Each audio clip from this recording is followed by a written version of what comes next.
first show for 2022, we wind the clock back to April last year and head to Wakefield Park Raceway in Goulburn, New South Wales, where we look back on the spectacular opening round of the Hi-Tec Oils Australian Super Truck Nationals. Then later in the show, we wind the clock back to 2010 and head across to the streets of Hamilton in New Zealand, as we look back on the Trans-Tasman Youth Warfare from the V8 Utes Trans-Tasman Test Series. This is Speedweek.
After 15 long months on the sidelines, finally we're back for the opening round of the Hi-Tec Oils Australian Super Truck Nationals here at Wakefield Park. Brian Vanderwacker here alongside Lockie Mansell.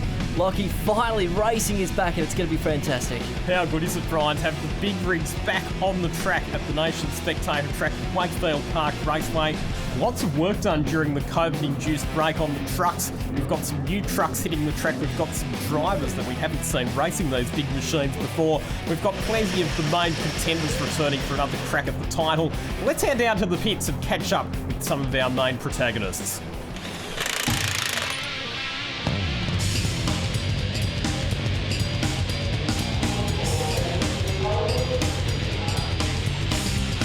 Mate, absolutely fantastic. That 15-month break was a killer. So to get back into that truck and cut some laps here at Wakefield Park, man, it's like Christmas. GCG Turbo's got us a new top turbo and we've got about 15-pound extra boost. And we've got some new tyres from Ox Traffic. And mate, this thing's on rails out here today. So just doing all those little things. After this round, we're going to give it a rebuild. Give the piston and lines a bit of a freshen up. It's getting a little bit breathing heavy, but you know, we had to do what we had to do, and yeah, we'll just keep motoring through today. Well, actually, we were a bit slack. We left it till about 2 weeks before the race, and then we dragged it out of the yard, and it's been sitting in the sun for 12 months, so that wasn't any good for the red paint, and we've had to respray it, and did a little bit till it work to the turbos. The track, it's pretty slippery out there, and there's not much traction, so but everybody's struggling with it, so we'll see how it goes. Oh, absolutely fantastic. We're sick of being locked up for a while. We're glad to be out and playing again now. I've been chomping at the bit to get here, and actually this weekend was probably the quickest we've been around here. I was wrapped to get I think a 17.4 in qualifying, so we qualified second. We're quite happy with that, actually. We actually made a new bonnet for it, which is a fair bit lighter, made out of carbon fibre and fiberglass, and just a bit of suspension work and a couple of mods on the engine as well. Yeah, really good. Really happy to be back. Even a couple of weeks before, with all of the with all the COVID issues going on, we weren't quite sure whether we'd be able to race. So really happy. It's a lot of time and effort goes into in the off season preparing your truck. So it's a bit hard to get stuck into that when you know you're not going to race. So you're a bit of a hole, I suppose, as far as things to do, and we had to find something else to do. So I went fishing. Oh mate, it's unreal. I wouldn't be caught anywhere else really. Typical last minute repairs last week before racing. 2 years off, still doing everything last minute. We've changed the ratio of the rear diff just to try to get a few more legs down the straight. Other than that, bugger all. It was my dad's truck. He raced back in the early 90s. My father was Brian Noonan. It was given to me by Dave Pittman Trucks, and we've rebuilt it, and this is the end result. It's all pretty new. It's got, even though it's an old truck, it's got electronic motor, electronic gearbox, a few bits and pieces, and it's pretty good, thanks. Lockie, there was one common trend there from everyone, just so excited to finally get back racing. 9 trucks ended for this weekend. Interesting to hear about some of the development work that's gone onto these trucks during the break. A lot of work on engines to improve horsepower, brakes, suspension, and a few teams have also tried to take some of the weight out of their trucks as well, including Frank Amoroso. We heard that he's gone to that fiberglass bonnet, which means that he no longer needs a fully team of pit crew to help him open and lift up the bonnet whenever he wants to work on the truck. But let's have a look at the grid positions, and it's a familiar sight. Stephen Zammit, the six-time Australian Super Truck champion, on pole position ahead of Barry Butwell, back to Frank Amoroso and Marcus Prilwitz. Lockie Third, best of all light truck runners in the Isuzu, starting out at position 5. It's going to be a good race, of course. Interesting format always as well for the Australian Super Truck Nationals, particularly here at Wakefield Park. The opening race of the weekend was 6 laps. This particular grid is based off the results of the earlier race. And it's going to be Stephen Zammit in the Kenworth and Barry Butwell, the Max Superliner, side by side down to the start-finish line. We are set to go racing in the Hi-Tec Oils Australian Super Truck Nationals this round, presented by Regents Park Trucker Line, and it's Stephen Zammit who gets a very good start. Frank Amoroso jabs it down the inside of Barry Butwell on the run into turn 2. Butwell trying to hang tough on the outside. They'll drag race side by side up the hill, and it's Butwell who gets muscled out into the dust, and he will lose third position to Marcus Prilwitz. What a wild start it was. Good jump though by Zammit. He's around the top section of the circuit and already put probably a truck's gap between himself and the rest of the field. But wild start as we ride on board here with Mark Noonan across the top section of the racetrack. Great to see Mark Noonan back this weekend in that beautifully restored Scania, the truck that his father Brian Noonan raced back in the 1990s. He's sitting derelict in a paddock for quite some years, and only recently did they start working on it and got it back out onto the track. But look at the margin that Stephen Zammit already has over second place Frank Amoroso after the first half a lap here at Wakefield Park. You'd expect that, wouldn't you, of course, from Zammit back here once again. Didn't quite get the title in 2019 as Prilwitz looks down the inside here at the final turn, gets the job done. Amoroso might try and do the over and under trick here out of the final turn and back down the main straight. He might just make it work as well, side by side. Amoroso on the inside. He'll have the inside line for turn number 1. The very fast kink here. In fact, he's going to get the job done before they even get to turn number 1. These super trucks stay limited to a top speed of 160 kilometres an hour, and they check and enforce that with GPS logs that they have on board each of these trucks. And you can imagine why they have that regulation in place, Brian. It's more for safety than anything, because if one of these big rigs goes firing off the racetrack, you can certainly imagine that they'll do a fair bit of damage. There is Barry Butwell. He slips back to position number 4 in this race. Always goes pretty well here at Wakefield Park, Barry Butwell, but the Max Superliner makes its speed a bit differently to the Kenworths. It's a bit more nimble around the top part of the circuit, not quite as strong in a straight line. As we have a look at this opening sequence of corners on board with Mark Noonan, you could see that Frank Amoroso sent it down the inside of Butwell. Butwell got hung out to dry on the exit of turn 2. Lucky not to lose more time there, wasn't he, as he works his way back onto the track. Another look at the moment here at turns 1 and 2. It was very close, wasn't it, between Butwell and Amoroso there on the inside at turn number 2. But thankfully, they get out the other side and they continue on in the second race of the weekend.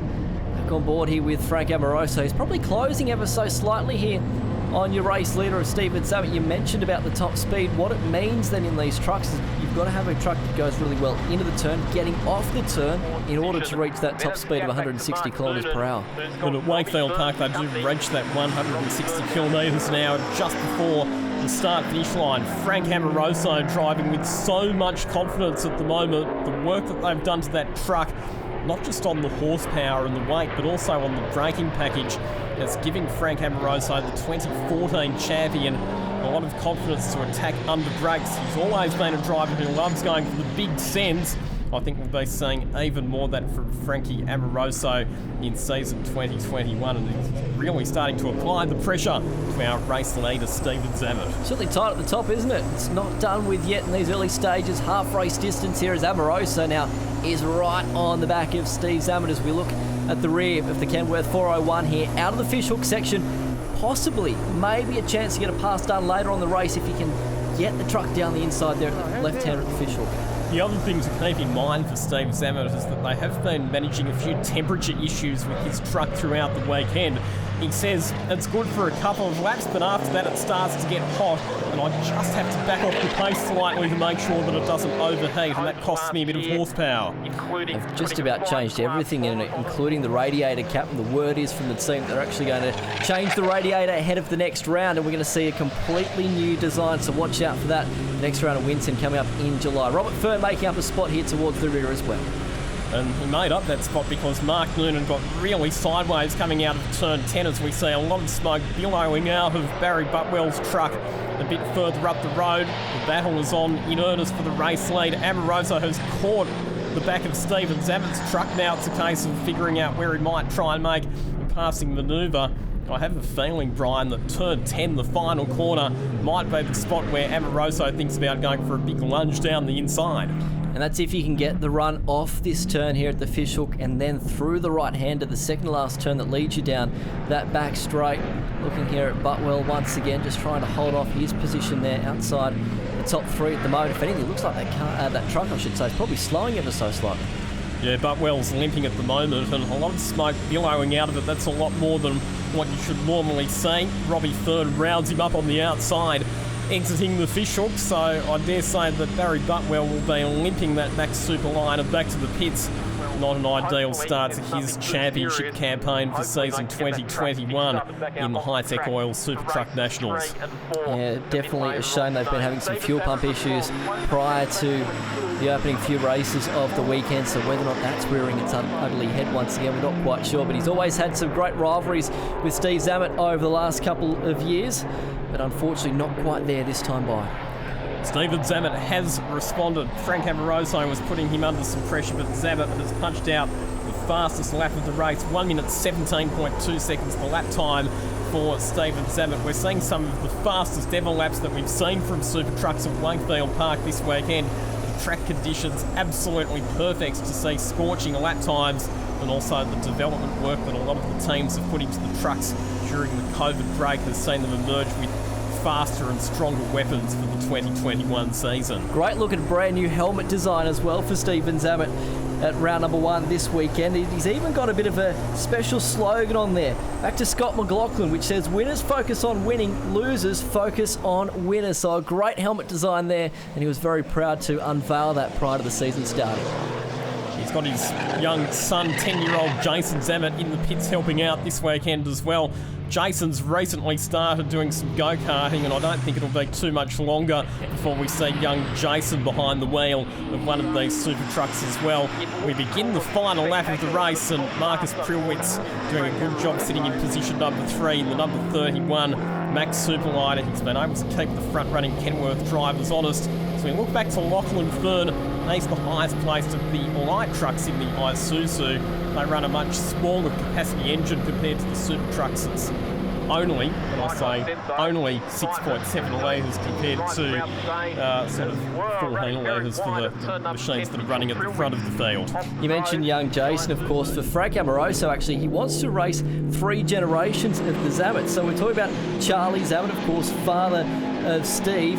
He's raced Steve now for the past couple of years, and then wants to stick around to try and race young Jason as well. So we can expect to see Frank Amoroso around for a little bit longer anyway. Here is Stephen Zammett, though, came into this weekend at Wakefield Park with by far and away the most dominant record out of all of the drivers who've raced trucks at Wakefield Park since their first visit to the circuit back in 2013. This will be Stephen Zammett's 23rd race victory, if you don't mind, at the Nation Spectator track. And he kicks off his 2021 Super Trucks Championship campaign in fine style, winning the first race of the season. Dominant drive in the end, wasn't it?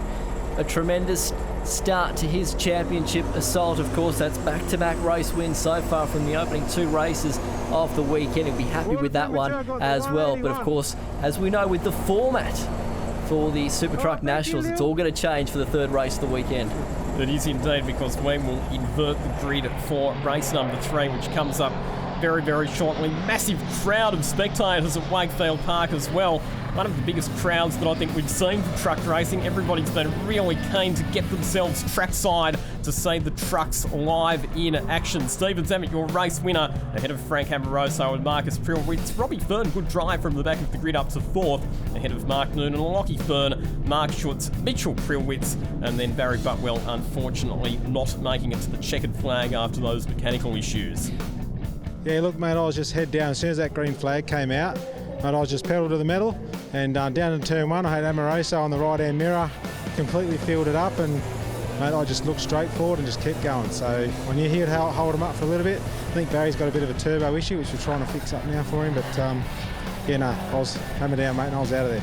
Ah, yes, it was actually, and unfortunately I stepped on the gas a couple of times a little bit early and gave that edge to Steve to get away, but then I wheeled him back in again, I started running out of brakes a bit actually because the water wasn't working. That's what the boys are trying to fix now, but we should have it right for the next round, so look out, here we come. Oh, it's pretty good. Oh, it's a good result. I'm yet to see a lap time, but I think it'll be probably the quickest that we've ever gone. To finish in the top three with Stephen, and so close to Stephen and Frank's, remarkable for this truck anyway, yeah, and me. Yeah, bit of a tangle up on the first corner, but got through it, no worries. Got through the pack a bit. Young bloke cut in on me, and there's a fair bit of smoke. It's pretty hard to see at the best of times. So, I sort of tangled him. I could feel us hooked up, so the only way to do was to keep driving through it. So, yeah, we separated and went my own way. Our smaller turbo in the compound setup is a new turbo that we haven't tried before, but it's just a little bit too small. It was because it was acting like a bit of a cork in there. And coming down the straight, I heard a chuff when I've backed off, and next corner, no boost. That's it. Turbo said, I've had enough. Great to hear from some of the competitors there at the end of race number 2. Completely different for race number 3. It's going to be a reverse grid start, so make sure you're with us for the opening round of the Hi-Tec Oil Super Truck Nationals here at Wakefield Park.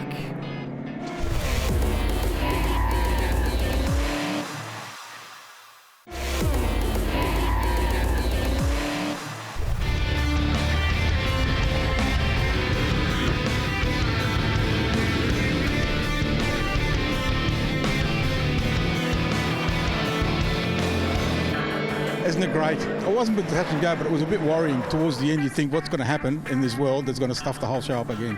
But it worked out pretty well. We're here, sun's shining, wind's blowing, but everybody's happy. All trucks on the track, they're all been repaired and ready to go, so it's going to be a great day.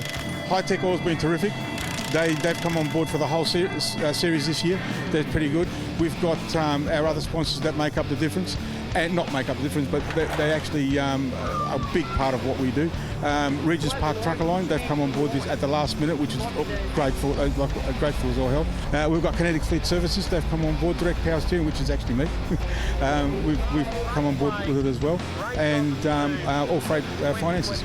We gave it a break in last year and that, obviously COVID, but we've spoken to the truck guys and they're pretty keen to do something, and we want to, it's our business. Hi-Tec Oils is very big in the transport industry, so we should be supporting the people that use our products. No, we survived pretty well. We're in the industrial market, and the industrial took off really well. As we know, transport got a lot of business last year through all the people in online shopping and things like that, so we did well. Great to have George Gambino here as part of the Hi-Tec Oil Super Truck Nationals. The opening round here at Wakefield Park. Always great to see supporters jumping behind this series, Lockie. Hi-Tec Oils, George Gambino, very passionate supporter of motorsport, not just the super trucks, but also the Hi-Tec Oils Bathurst 6 Hour and the Hi-Tec Drift All-Star Series, where some of Australia's top drifters battle it out as well. Right now, though, time to turn our attention back to the Hi-Tec Oils Australian Super Truck Nationals. We flip the grid for race number 3. That means Mitchell Prilwitz will start on pole position ahead of Mark Schutz and Lockie Fern. So 3 light trucks occupying the top 3 positions. Back then to Mark Noonan, Robbie Fern, Marcus Prilwitz, Frank Amoroso, Stephen Zammit. Our race number 2 winner will start for position number 8, and Barry Butwell hopefully will take the start of this race, but his truck quite slow there at the back of the field. Not sure that he'll take up the rolling start for this race. going to be crazy, isn't it? We've got to watch for our strong contenders to come from the back. Robbie Fern here looking out the front of his Volvo Prime Mover here as they roll down. Double file formation here at the main straight. 6 laps the journey once again, Lockie. Green flag waves and underway for a reverse grid truck race. Good start from young Mitch Prilwitz. Lockie Fern up the inside of Mark Schutz on the run into turn 2 as well. And then you've got the more powerful super trucks banging bumpers on the run into turn number 2. Frank Amoroso once again with his elbows out, but loses some momentum heading up the hill. And in fact, I think Frank Amoroso has got a bit of a drama here because his truck is going to grind to a halt on the climb up towards turn number 3. What's that? Disappointment there. You can hear some of the onboard audio as he tries to get it started. I reckon it might just be something as simple as an ignition issue there, Brian, because the truck is quite literally conked out. We can hear Frank Amoroso saying no power, no power. They did have idling issues with the truck earlier on in the weekend, which meant he was a bit slow getting up for qualifying at the start of the weekend, so maybe that's a reoccurrence of that issue, not quite sure. He's stuck there. Look at Zamet here making up some spots as well as the safety car has been called. Yeah, so with Frank Amoroso's truck stopped in that part of the circuit, the officials obviously decided that that's not a safe position. So for the first time this weekend, the safety car will appear in front of the field. It was on for young and old, wasn't it, Brian, at the start there? You saw some pretty aggressive moves happening into turn number 2. Frank Amoroso was trying to get his elbows out, but then just lost all momentum on the climb up to turn number 3. And there is Frank Amoroso's Kenworth Park, stopped stationary on the side of the racetrack on the approach to turn number 3. Well, he's actually jumped out and he's jumped back in again. Let's see if he says anything here. Red flag has actually been displayed. And he's got it fired up again. So it could just be that in all of that congestion down at turn 2, perhaps it was some electrical connection or something else that came loose. It was a relatively easy fix and he's been able to get that truck fired up again. Here we are riding on board Lockie Fern. Actually a pretty good start from young Lachlan, and Mark Schutz squeezing him up hard on the curb at turn number 2. Jeez, the elbows were out, weren't they? It looks like he was going to lose another spot there in the right-hand side mirror. Prilwitz on board here into turn 2 as well. So there's Amoroso down the inside. So I wonder if the contact there actually did anything. Or even there as well. Look at it, the tool contact everywhere, isn't it? And you can see him slowing on driver's right. Might have been that secondary hit there with Mark Noonan. Here we are riding on board with Frank Amoroso. This might tell a bit better story as they run down into turn 2. Ooh. It's heard like a sudden pop, wasn't it, coming out of turn 2 then, and then it grinds to a halt. The good thing is at least he's got it back started again. And we'll see if he can try and make his way through the field. So it's going to be pretty well a complete restart here. Amoroso now towards the back alongside Zamet. Good decision from the officials to bring the field back around for a complete race start. So here we go for Super Trucks Race 3 version 2.0. Once again, it'll be young Mitchell Garden Prilwitz, the son of Marcus Prilwitz, who will start the race on pole position. Just 19 years old. Him and a couple of the other young guns, Harvey Dale and also young Riley Fern, the brother of Lachlan Fern. We'll be seeing more of them in the Super Trucks throughout season 21 as we get underway for a restart in race number 3. Mitchell Prilwitz once again leading them down into turn 1. Mark Schutz aggressive on the outside, contact between our two leaders. How was the slide and the save from Mark Schutz, full opposite lock, and he's managed to regain control of that light truck. And here comes Mark Noonan, 3 wide into turn number 3. Hard enough to do that in cars, let alone full-size trucks. Somehow they all managed to get through there in one piece, and it's Mitchell Prilwitz who holds on to the lead. What an incredible start as they work their way across the top section of the racetrack. Zamet getting hung out to dry there at the back of your shot as well. Wild stuff to start race number 3, as you would come to expect with this reverse grid. Really good start from Mark Noonan, some heads-up opportunistic driving, and Mark Schutz, he's on the lock stops again, wrestling the super truck as he heads down into the fishhook. once again manages to keep it on the black stuff, but he will lose the position to Marcus Prilwitz, who fires round the outside through turn number 9. Here's Frank Amoroso, the aggressor, and he's going to use some of that aggression to try and make a move on Robbie Fern in the Volvo. Stephen Zammit looking down the inside to make up a couple of positions at turn number 10. What a hectic opening lap in this reverse grid super truck encounter. Some incredible truck handling skills there as Noonan with the pace going down the main straight takes away the race lead now before they get to the kink at turn number 1. Mitchell Prilwitz on board with him now as they go through turn number 2 here, right on the rear of your race leader as well. Mentioned as part of Young Guns Racing, I guess you would say. All the youngsters sharing their trucks all out just to compete against each other, not just in the championship races, but the team events as well. Mitchell Prilwitz losing another spot to his dad, Marcus, who just drove past up the hill. As we mentioned before, these trucks limited to a top speed of 160 kilometres an hour, but the super trucks with their bigger engine capacity do tend to reach that top speed a little bit more quickly than the light trucks, the Isuzus, with their smaller 6.7 litre motors. A case of follow me, son, learn the way. Let's work our way towards the front. Speaking of working their way towards the front, here comes Zammit, your 6-time national champion, making his way up through the field. One of the great things about these reverse grid races, we do get to see the fast drivers having to fight their way through from the back of the grid as Mitchell Prilwitz loses another spot to Stephen Zammit on the exit of turn number 9. And it's a very, I suppose, unique technique to make the most of these super trucks in terms of performance.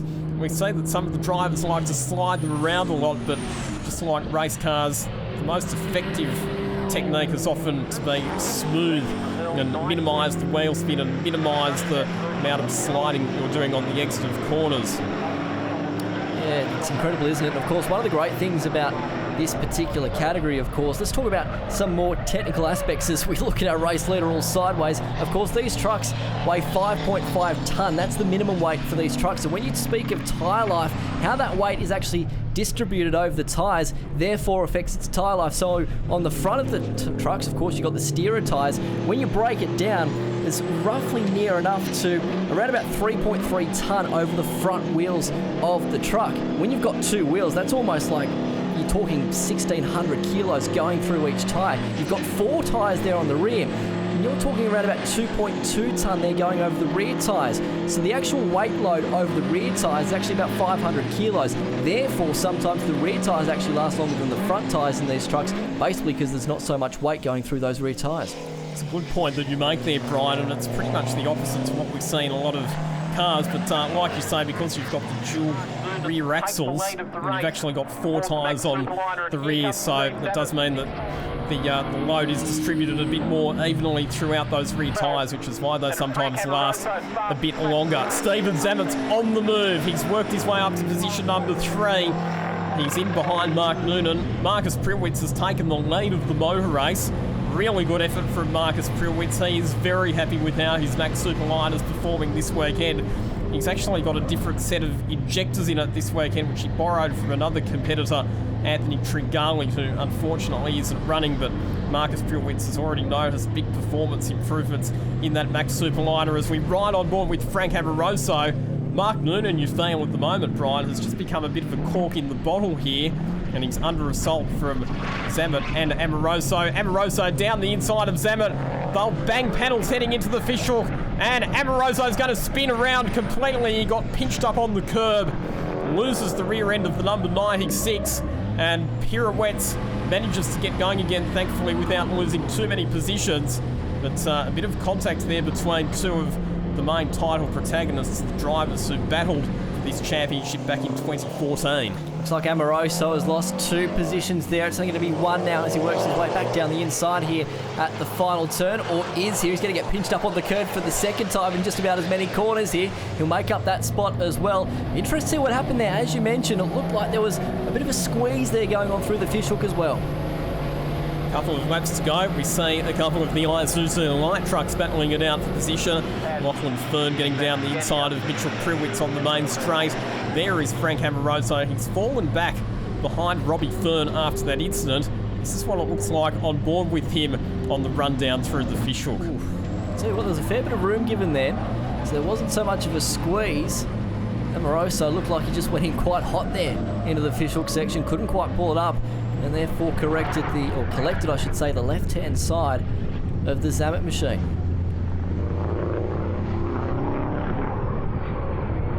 Fascinating shots there as the dust gets kicked up. Amoroso spins that truck. And he's lucky not to make contact here as he comes back onto the racetrack as well. I'll tell you what, good job from Stephen Zammit to maintain control of his truck as well. I think it was right out in the grass. Here is Stephen Zammit on the tail of Mark Noonan in the battle for position number 2. Through the fishhook they come, and Mark Noonan's all out of shape and he's going to spin. Stephen Zammit has to jump on the anchors to avoid making contact with the back of Mark Noonan's truck. And it looks there, Brian, like Mark Noonan got loose on the exit of the corner.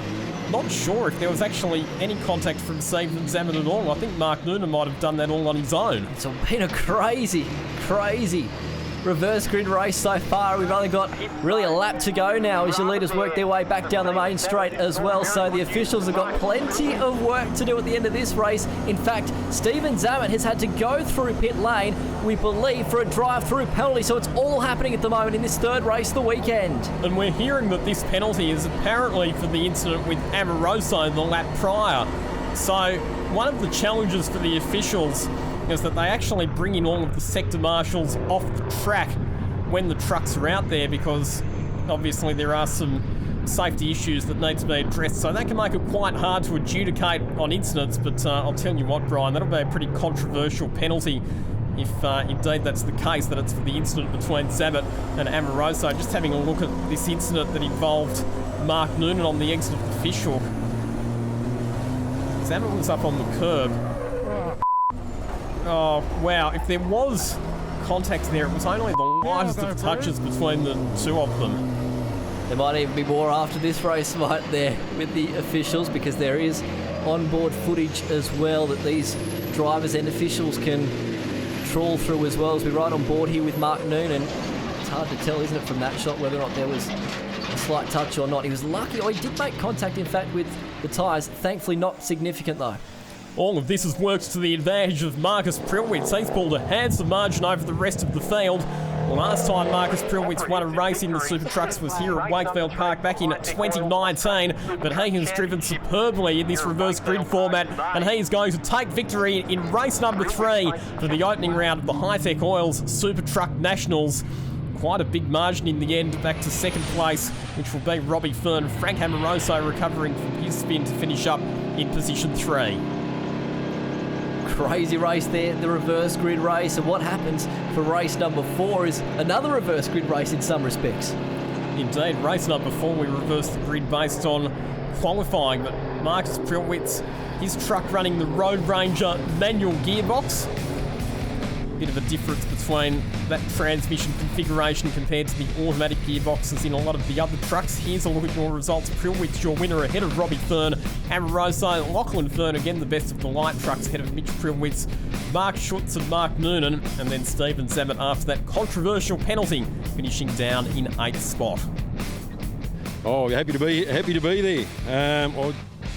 Probably luck, had a bit to do with it. Apparently there was a lot of carnage behind me, so I didn't have a lot of pressure for most of the race. So I probably would have done very poorly to have not held my position, I suppose.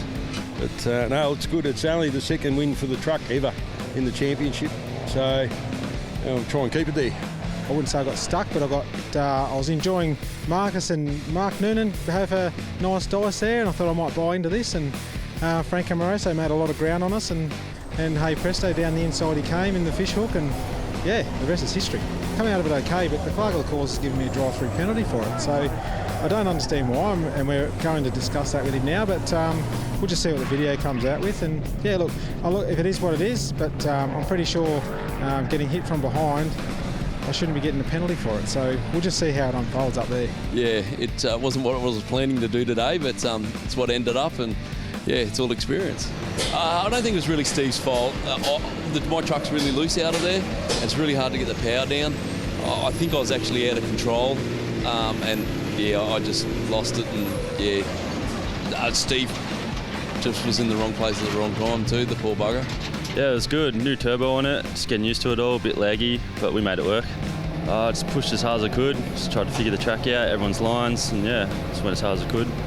Plenty to unpack from race number 3 there. The officials did have time to review the incident, and they felt that Stephen Zammit wasn't at fault there in the end of the Frank Amoroso incident. So plenty to unpack ahead of race number 4 here at Wakefield Park. Stay with us, more right after this.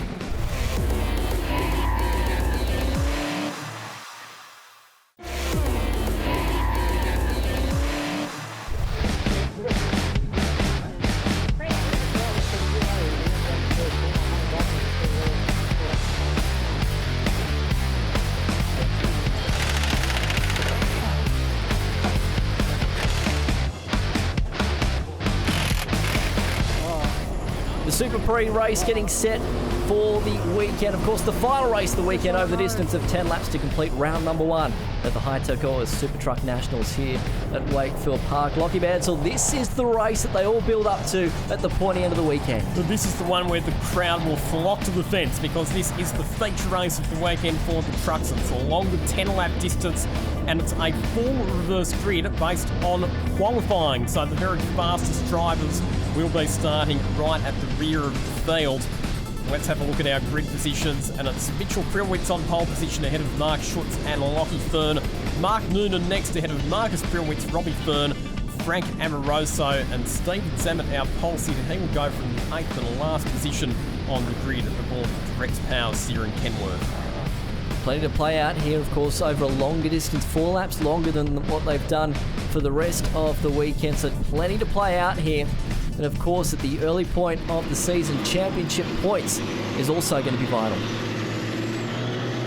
Once again, double file rolling start to get us underway. Mitchell Prilwitz still pretty inexperienced when it comes to truck racing, as is Mark Schutz. Mark Noonan's done a really good job this weekend. It's his first race meeting aboard that Scania, and he's shown some very competitive pace right throughout the weekend. But ready to go for the Super Pre, the Hi-Tec Oils Australian Super Truck Nationals this round, presented by Regents Park Trucker Line, and Mark Schutz from the outside of the front row. Great start. They will lead them up into turn 2. Mark Noonan, 2 wheels in the grass. They'll run 3 wide through turn number 2. It comes down to who can get the better acceleration up the hill. Once again, Marcus Prilwitz making a decent start. Robbie Fern, though, drops all 4 wheels off the racetrack in the Volvo. He'll drop right to the rear of the field.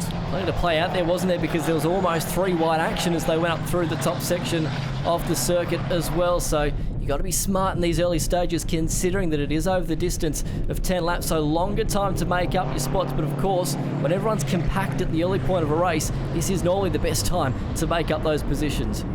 I mentioned that Marcus Prilwitz made a good start. He's already up into 2nd place. Frank Amoroso attacking the back of Mitchell Prilwitz. He gets really good drive out of the fishhook. He'll be on the inside for turn number 9. Tight through there. They'll go side by side. They will swap a bit of paint through the right-hand kick. Amoroso muscles Prilwitz out into the grass and moves up into 2nd position. No love lost, is there, at the moment, as they got the elbows out in these early stages. Amoroso's put on some daring moves so far this weekend. Hasn't always pulled it off, but so far in the early stages of this final race of the weekend, he certainly has.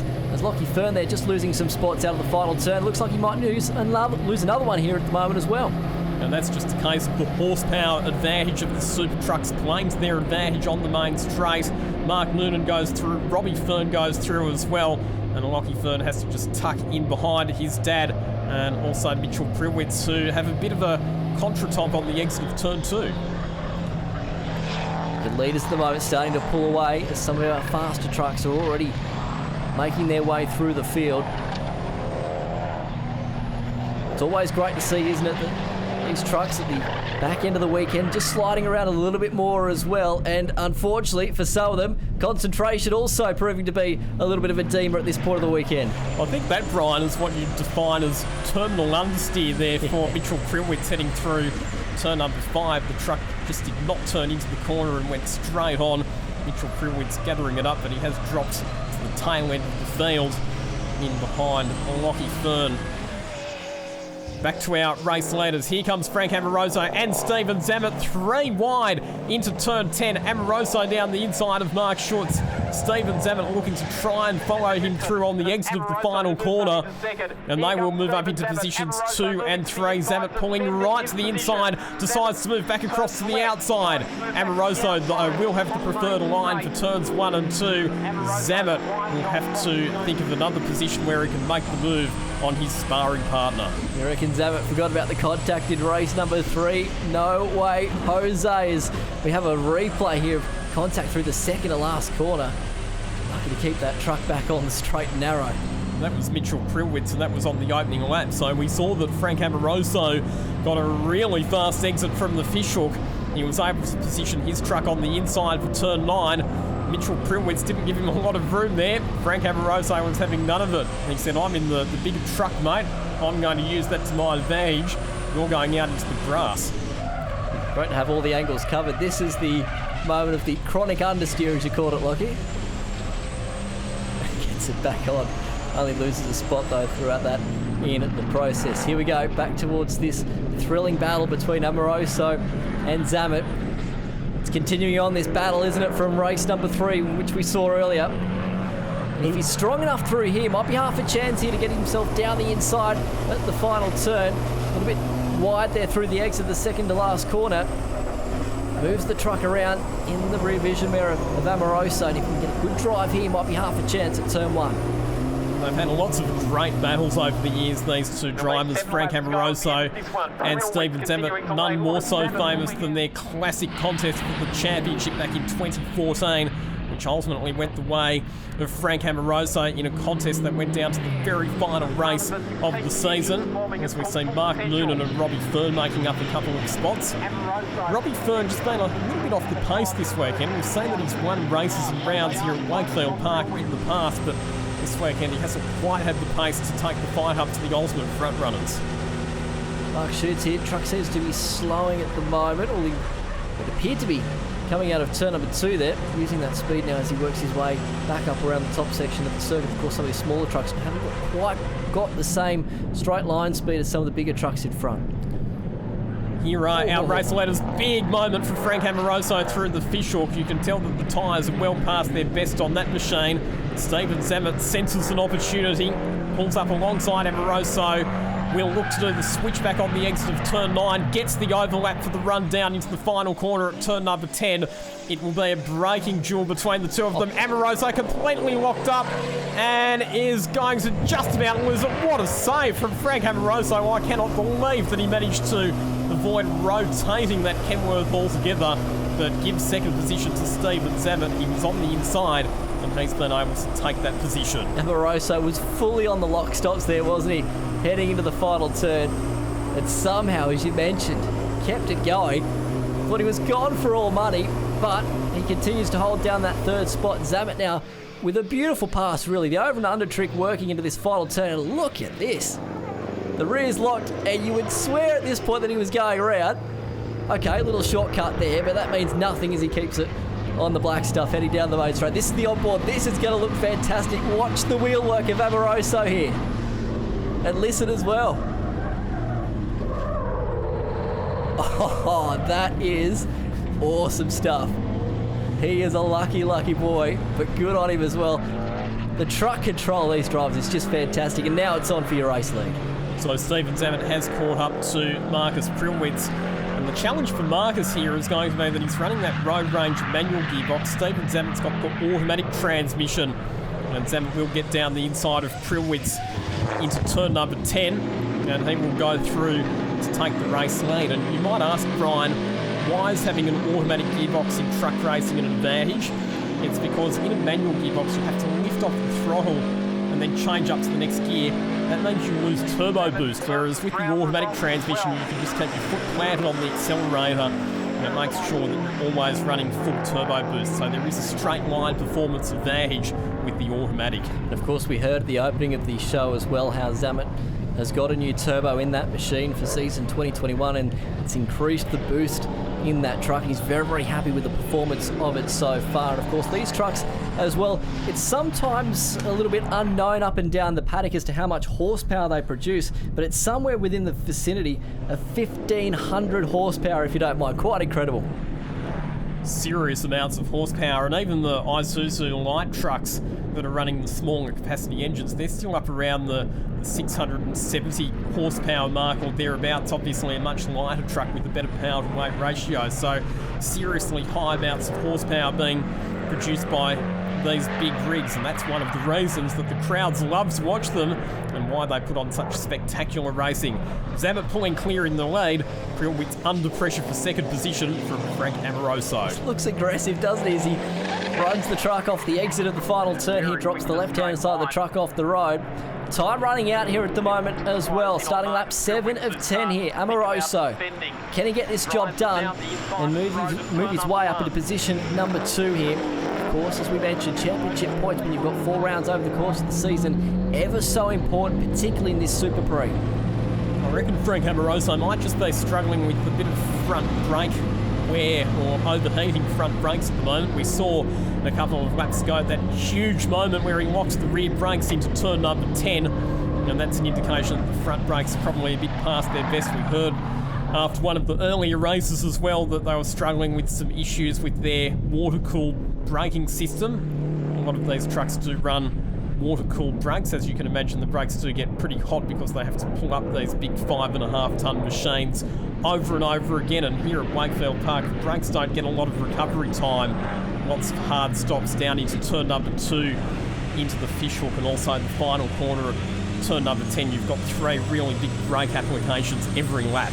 And interesting to note about brakes, some of the trucks run a hydraulic system, some of the bigger trucks they run more of an air brake system, and they run actually 4 booster pots on each of the wheels. And I mean, if you've got a leak or something goes wrong with the air brake system, the unfortunate thing is sometimes the only thing stopping then is a couple of sprigs, and that's when you're in a whole world of trouble.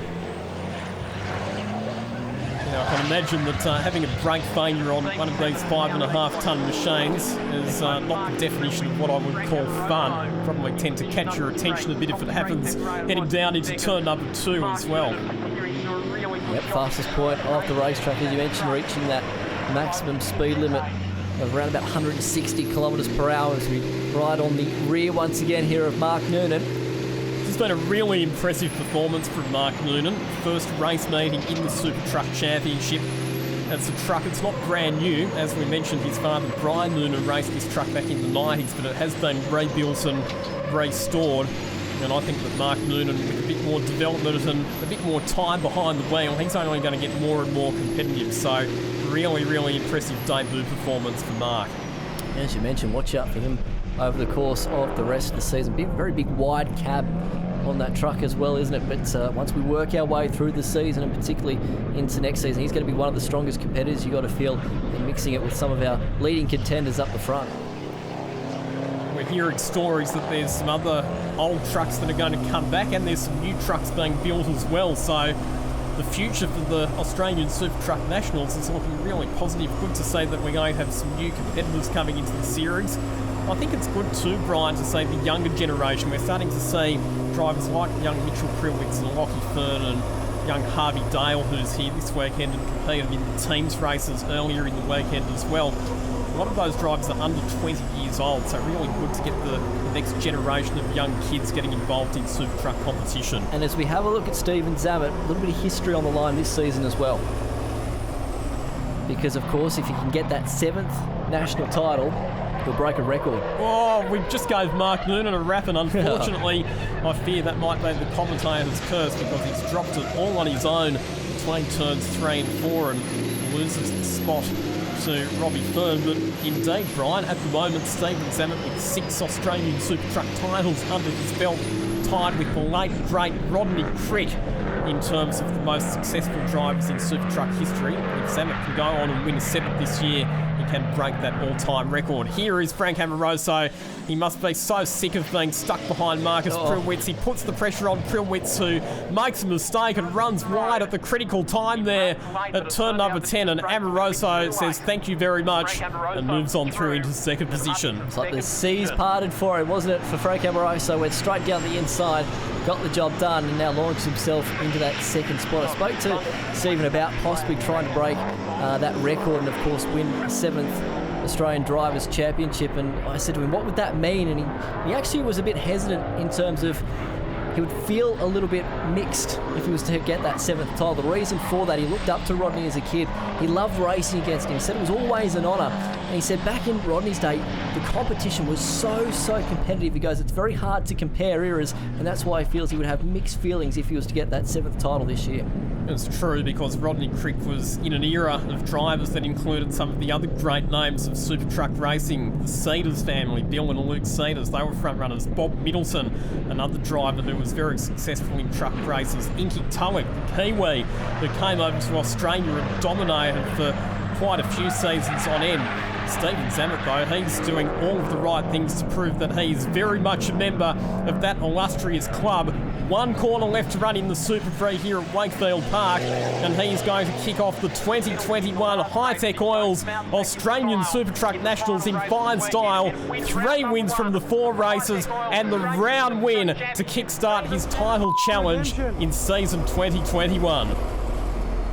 He's a happy man as we look on board with that new helmet design as well. A perfect way to start a championship campaign, one that he didn't get in 2019. We had the break in 2020, but now the chase for 7 is on, and look how happy he is banging the truck. As you mentioned, 3 race wins from the 4 on offer this weekend. Frank Amoroso finishes second in the race and second overall for the round as well. Could this be another title duel between the two Kenworths? Final finishing order sees Zammit coming home ahead of Amoroso. Prilwitz will round out your podium for the weekend. Robbie Fern in 4th position ahead of Mark Noonan. Back to the Isuzus, Lockie Fern ahead of Mark Schutz and Mitchell Prilwitz in 8th position. Yeah, no, really good, mate. It was a great result for the team, and everything we put our minds to this weekend, it worked out, and yeah, I'm just looking forward to Winton now. So good points bag. There we go. I'll go to Winton. We own the place, so absolutely love it down there. We're going to be a hard one to beat down there, I'm pretty sure. Well, you know what? 1 point's better than no points, so I'll take that anytime. Absolutely fantastic. Actually, we're doing a little bit through COVID, but not much really. Everyone was restricted, and it's just fantastic to get back out and have a crowd screaming at you and everything. Absolutely fantastic. I threw a fan belt, and the battery started going flat, and the fan on the fuel cooler got slower and slower. And the fans on the radiator, because I don't have an engine fan, it's only thermo fans, they got slower and slower, so the temperature got higher. And the truck, when the fuel temp gets too high, starts missing and carrying on, which you would have heard. So you've really got to drive it really delicately to keep it going. So that's the position I was in.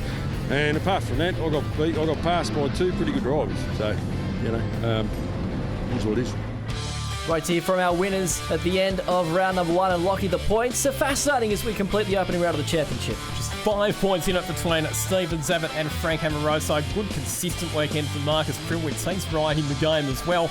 Lockie Fern, quite achievement this weekend. 4th in the championship on 46 points ahead of his dad Robbie Fern. 3 points behind. A tough old weekend for Barry Butwell. He's buried down in 9th in the standings with just 24 points after a weekend playing with mechanical issues.